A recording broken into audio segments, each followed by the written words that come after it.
Hello, this is a message for someone who's been in a situation for a really long time that they're not 100% comfortable with. And it's interesting because I'm recording this message in this room where there's no air conditioner. And, I'm not sure why I chose this room when I have, like 8 other rooms to choose from with air conditioner. So it's interesting. This message is for someone. I tried to actually make myself more comfortable with an abanico, but this message is for someone that's very, very uncomfortable and they've gotten really used to this discomfort. Okay, it's almost like they're comfortable in the discomfort. So yeah, very interesting that I made these choices for myself today. I don't know how to abanico myself with my left hand, which is funny because I golf with my left hand. I play tennis with my left hand. I write with my right hand. So I was thinking, do I abanico with my left hand? I guess not. Anyway, moving on to the message. This message is for a person who, again, has been feeling very, very uncomfortable in a certain situation they're in for a really, really long time, okay? This could be anything. This could be anything. So let's not get into examples. But whatever the situation that makes you so uncomfortable, you have given up on trying to make it better. That's how you will know this message is for you. You, a while ago, decided you're like, it's not even a decision. It's like you just gave up. You just gave up. It was too hard to try and change the situation. So you came to a place of surrender and acceptance, which I advocate for in general. When you are in a situation you can't control, you should surrender. But here's the thing. You've gotten so used to being uncomfortable that it's become your new baseline, okay? So if this message is for you, maybe you don't even remember what it's like to feel at ease or comfortable. Like, you are a person, if this message is for you, who sacrifices your comfort and your needs on a regular basis, casually, for others, even when it's not necessary. You might be that person that, gives up things that are rightfully yours for others that you're not responsible for just because, okay? You might be caught up in some kind of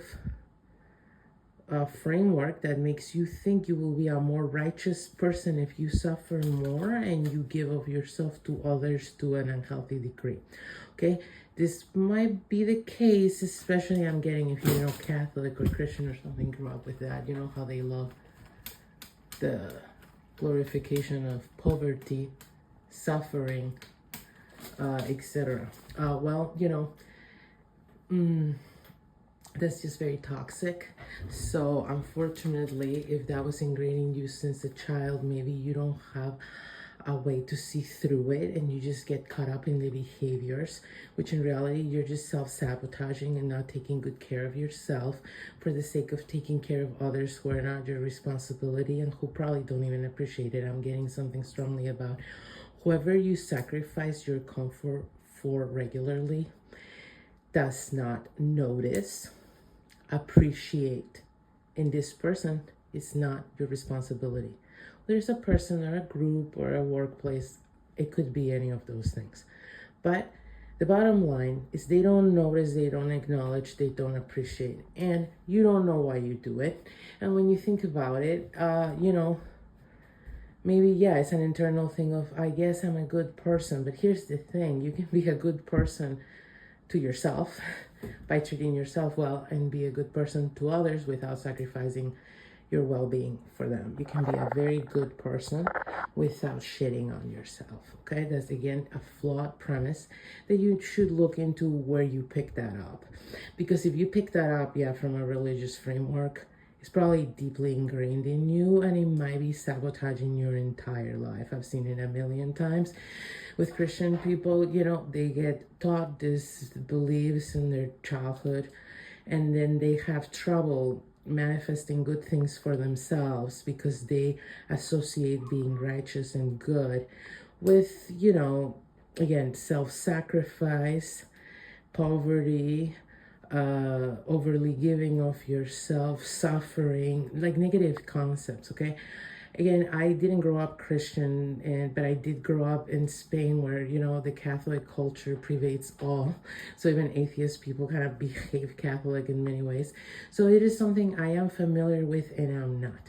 Because even though I'm familiar with it and I've experienced it in other people, I didn't grow up with any Bible studies. This is stories, I didn't hear about them until I was a full grown up.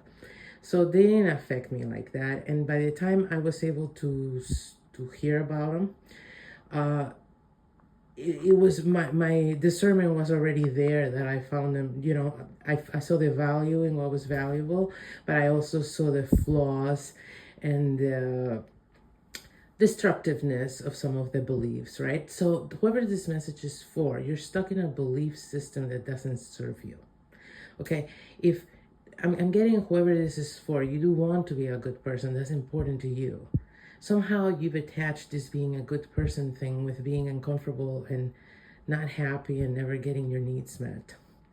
But I'm also getting that whoever this message is for, getting your needs met is completely realistic for you. It would just take you actually committing to meeting your needs the same way you commit to meeting other people's needs. You might be a person that's very preoccupied with meeting other people's needs. And again, there's a lack of appreciation and a lack of return, okay? So basically, you're not listening to God, which is this system in which we live in. It's not a man in the sky, okay? God is not a man in the sky. God is not a human. God is not an entity. God is a system in which we exist, of which we're part of, okay? So when you observe the system, then you learn the rules in which we're all operating at, okay? Here's the thing. God is trying to let you know that there's no return in this behavior by making you feel bad, by, giving you bad experiences. Many times when people are having horrible experiences, it's very similar to putting your hand in the fire, okay? God designed it that way so you know to take it off the fire because it hurts you, okay? If certain behavior hurts you and makes you feel that, it's the same principle. It's like, get off the fire, you'll stop getting burnt. But if you have a faulty belief that makes you think that being in the fire makes you righteous, and that's what God is putting you through to, I don't know, to test you, okay?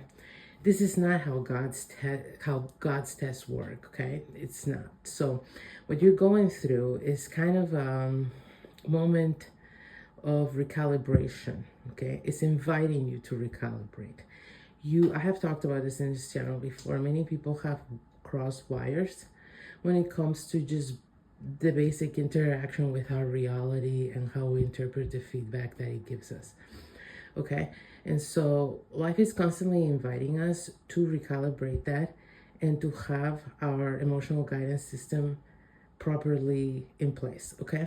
So the moment you start following whatever brings you relief, okay? If you're a person that's been so uncomfortable, you need to go to whatever brings you relief. The same that I went and I grabbed my abanico. The same, wait, it's hard with the left. The same that I grabbed my abanico for relief. What would bring you relief? I should probably leave this room and go to an air-conditioned room. That would be nice. You need to do the same for yourself. What is going to make you feel better? What is going to make you feel better?